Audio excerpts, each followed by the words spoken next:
तो प्रयत्न के आधार पे बात करते हैं। सबसे पहले नंबर पे आता है स्पर्श व्यंजन।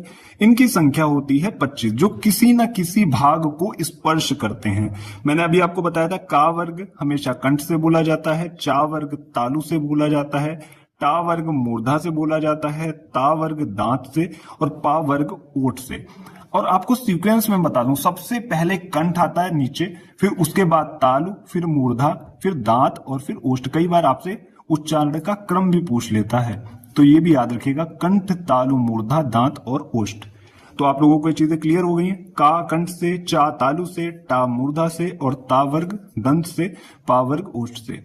अब बात करते हैं स्पर्श संघर्षी, जो थोड़े संघर्ष के साथ बोले जाते हैं। जब हम इनका उच्चारण करते हैं तो हल्का सा इसमें संघर्ष फेस करना पड़ता है। चा, छा, जा, झा। तो ये चार जो होते हैं वो स्पर्श संघर्षी होते हैं, याद रखिएगा, कई बार एग्जाम में पूछे जा चुके हैं।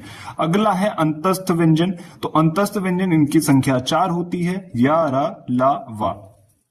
अब बात करते हैं अर्ध स्वर अर्ध व्यंजन की। तो ये देखिए, इनकी संख्या 2 होती है, या और वा, ये अर्ध स्वर कहलाते हैं। और बात करते हैं लुंठित व्यंजन, मोस्ट इंपॉर्टेंट है। लुंठित व्यंजन एक होता है रा, और इसे प्रकंपित भी कहते हैं। पार्श्विक की बात करें तो वो होता है ला। जो बच्चे पहले तैयारी कर चुके हैं प्रीवियस, उन्हें ये चीजें अच्छे से समझ में आ जाएंगी, बस आपको रिवाइज करने का टाइम नहीं शायद मिला होगा, तो आपका यहाँ से रिवीजन भी अच्छा हो जाएगा, क्योंकि कई टीचर बहुत ज्यादा टाइम लगा देते हैं इन वीडियोस में। तो डायरेक्ट क्वेश्चन आएगा, निम्न में से पार्श्विक व्यंजन कौन सा है, ला लगाना है। निम्न में से लुंठित व्यंजन कौन सा है, तो रा को टिक करना है। अर्ध स्वर किसे कहते हैं, या और वा को कहते हैं। जरूर आप लोग याद रखिएगा। चलते हैं नेक्स्ट पेज की ओर। अगले पेज पे आ चुके हैं। ऊष्मीय व्यंजन की बात कर लेते हैं। इनके उच्चारण में हवा मुख से घर्षण के साथ निकलती है, ऊष्मीय व्यंजन कहलाते हैं। 4 होते हैं, शा, सा, सा, हा। ताड़न जात, विकसित या द्विगुण। ये देखिए, जो डा और ढा होते हैं, जिनके नीचे बिंदी लगती है, इनको ताड़न जात कहते हैं। संयुक्त व्यंजन की बात कर लेते हैं। इनकी संख्या 4 होती है, छ, त्र, ज्ञा, श्रा। कई बार क्वेश्चन आ चुका है। छा जो है वो किन से मिलके बनता है, का और शा से। त्रा, ता और रा से। ज्ञा, जा और वा से। श्रा, शा और रा से। अब बात करते हैं द्वित्व व्यंजन। इससे भी 1-2 बार क्वेश्चन आ चुका है एग्जाम पे। जब 2 समान व्यंजन लगातार आते हैं तो उसे द्वित्व व्यंजन कहते हैं, उनके बीच में कोई तीसरा वर्ण ना आए। जैसे कि पक्का यहाँ पे लिखा हुआ है, आधा का फिर तुरंत का है। बच्चा, चा और चा। 90, बा और बा। लगातार आए तो उसे द्वित्व व्यंजन कहते हैं।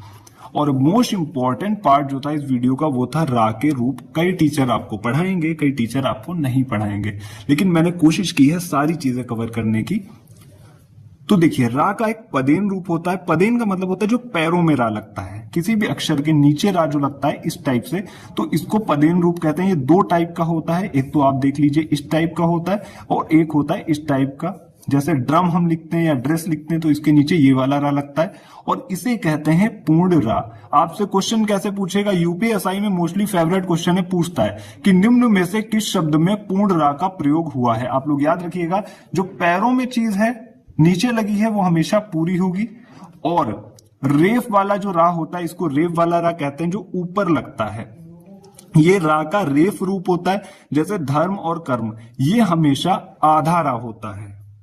तो यहां पे मैंने नहीं लिखा था, इसमें लिख दिया, ये आधा रा कहलाता है और ये पूर्ण रा कहलाता है। एक शब्द आपको दे देगा, बोलेगा क्वेश्चन में कि निम्न में से किस शब्द में अर्ध रा है, तो ऊपर जो रा लगता है वो हमेशा आधा होता है, जो रा नीचे लगता है वो हमेशा पूर्ण होता है। अब बात करते हैं, बच्चों को कंफ्यूज नहीं होना है कि अगर आपको शब्द देता है कि निम्न में किस शब्द में रा है, और अगर इस टाइप से ये रा लगता है तो ये रा का रूप नहीं है। आप लोग कंफ्यूज मत होना, ये पृथ्वी है, ये री है, ना कि रा। तो आई होप आपको कंफ्यूजन क्लियर हो गया होगा। व्यंजन हो गया है समाप्त। अब चलते हैं कुछ प्रैक्टिस क्वेश्चन जो यूपीएसआई, एमपीएसआई या यूपी पुलिस कांस्टेबल में अभी तक पूछे जा चुके हैं, और इसके बाद मैं आपको प्रैक्टिस क्वेश्चंस कराता रहूंगा, जिससे वर्णमाला में से आया हुआ एक भी क्वेश्चन आपका स्किप ना हो। तो चलते हैं प्रैक्टिस क्वेश्चंस की तरफ। तो ये कुछ क्वेश्चंस थे जो पिछले सालों में आ चुके हैं। जो भी बच्चे सीरियस हैं, जिन्होंने लास्ट तक वीडियो देखा है, आपकी मेहनत जो है जाया नहीं जाएगी। भाषा की सबसे छोटी इकाई वर्ण कहलाती है। मैं आपको बता चुका हूं, यूपी पुलिस कांस्टेबल के 2017 के सेट में आ चुका है। वर्णों का समुदाय सभी को पता है, वर्णमाला कहलाता है। हिंदी भाषा में कुल व्यंजन कितने हैं? 33 है, मैं आपको बता चुका हूं। यार अलावा किस प्रकार के वर्ण हैं? अंतस्थ हैं। और ये जो है ता वर्ग का उच्चारण स्थान क्या है? ता था दा धा ना, दंत से है, सीधी सी बात है। त्रा किन वर्णों के योग से बना है? ता और रा मैं अभी आपको बता चुका हूं, और ये एक संयुक्त व्यंजन है। वा का उच्चारण स्थान भी बता चुका हूं, जिन बच्चों ने ध्यान से देखा होगा, दंत उष्ट है। चा छा जा झा वा का उच्चारण स्थान क्या है? स्पर्श संघर्षी है, मैं आपको बता चुका हूं ये भी। और ओ का उच्चारण स्थान क्या होता है? कंठ उष्ट। मोस्ट इंपॉर्टेंट है, कई बार एग्जाम में आ चुका है। हिंदी वर्णमाला में स्वरों की कुल संख्या कितनी है? अब आपको टिक करनी है 13। और हिंदी वर्णमाला में कुल वर्ण कितने हैं? 53 है। ये भी मैं आपको पार्ट फर्स्ट में बता चुका हूं कैसे हैं 53, क्योंकि एक विशिष्ट व्यंजन ऐड कर दिया गया है। जिन वर्णों के उच्चारण में श्वास का अधिक प्रयोग होता है महाप्राण कहलाते हैं। महाप्राण कौन सा होता है? हर वर्ग का दूसरा और चौथा लेटर होता है महाप्राण।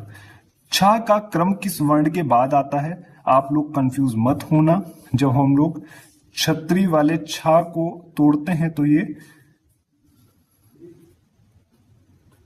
का और शा में टूट जाता है। तो आप लोग जब इसको उच्चारण करोगे, क्षा क्षा, सबसे पहले का आता है तब छा आता है, तो यही पूछा गया है छा का क्रम किस वर्ण के बाद आता है, तो आपको लगाना है का। डा और ढा को क्या कहते हैं? देखिए, इनको विकसित वर्ण भी कहते हैं, उनको ताड़न जात भी कहते हैं। बात कर रहे हैं वर्णों के भेद कितने होते हैं, तो वर्णों के भेद होते हैं 2, स्वर और व्यंजन। तो ये आपके रिवीजन क्वेश्चंस भी होंगे जो यूपीएसआई एग्जाम के प्रीवियस पेपर में आए हुए थे। आई होप चीजें समझ में आई होंगी। ज्यादा से ज्यादा वीडियो को शेयर कर दीजिएगा, मोस्टली उन बच्चों को जो कि पेड क्लास नहीं ले पा रहे हैं, तो यहां से चीजें उनकी कवर हो जाएंगी और कम टाइम में कवर हो जाएंगी। अगर कुछ ऐड ऑन करना हो, क्वेश्चंस ऐड ऑन करने हो, तो कमेंट सेक्शन में मुझे बता दीजिएगा। काफी बच्चों के कमेंट अच्छे अच्छे आ रहे हैं, तो मुझे मोटिवेशन मिलता रहेगा। मैं आपका ऐसे ही तैयार करवाता रहूंगा। आज के लिए इतना ही, मिलते हैं नेक्स्ट टॉपिक के साथ, विराम चिन्ह के साथ। Thank you.